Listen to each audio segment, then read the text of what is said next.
आज senior citizens हैं। मैं परसों वहाँ गया था, पुष्पांजलि में। वहाँ पे एक 64 साल के बुजुर्ग की चाकू मार के हत्या कर दी गई। सीनियर सिटीजन्स अपने आप को दहशत में हैं, व्यापारी दहशत में हैं, महिलाएं दहशत में हैं। आज आप सड़क के ऊपर मोबाइल फ़ोन लेके नहीं चल सकते, कोई छीन के भाग जाएगा।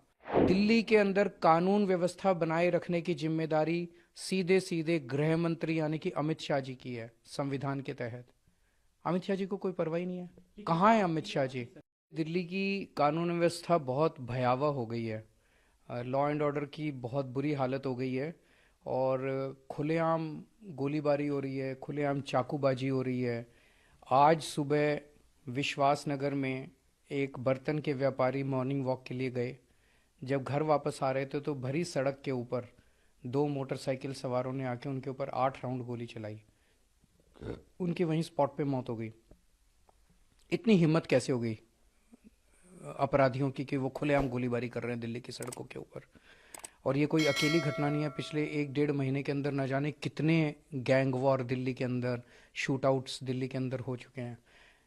आज ही उस विश्वासनगर की घटना के कुछ घंटे के बाद गोविंदपुरी में एक व्यक्ति की चाकू मार के हत्या कर दी गई। और उसी स्पॉट के ऊपर कुछ दिन पहले गोविंदपुरी में एक पुलिस कांस्टेबल की चाकू मार के हत्या की गई थी। दिल्ली के अंदर व्यापारियों को खुलेआम फिरौती की कॉल्स आ रही हैं। उनको कॉल आती है, इतने करोड़ रुपए यहाँ पहुँचा दो, नहीं तो तुम्हारे बच्चों को मार देंगे, तुम्हारे परिवार को मार डालेंगे। एक मिठाई वाला है, उसको कॉल आई कि 2 करोड़ रुपए दो।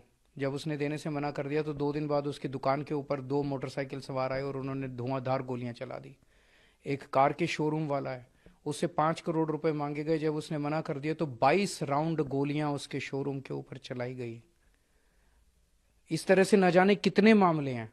और इन सारे मामलों में जो शूटिंग करने वाले हैं उनको तो पकड़ लेती है पुलिस, मामला खत्म कर देती है।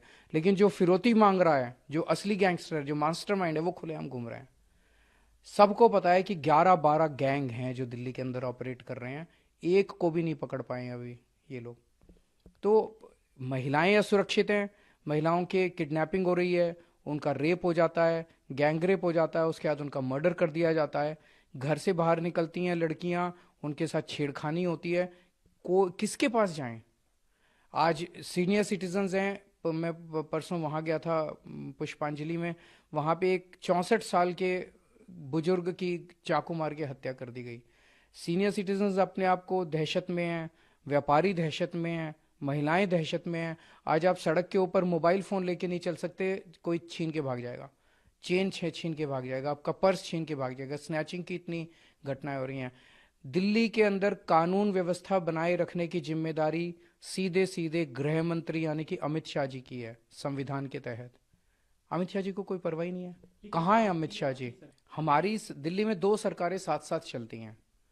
दिल्ली के अंदर 10 साल पहले लोगों ने हमारी सरकार चुनी। हमें कहा स्कूल ठीक करो, हमने स्कूल ठीक किए। हमें कहा अस्पताल ठीक करो, हमने अस्पताल ठीक किए। उन्होंने कहा बिजली ठीक करो, हमने बिजली ठीक की।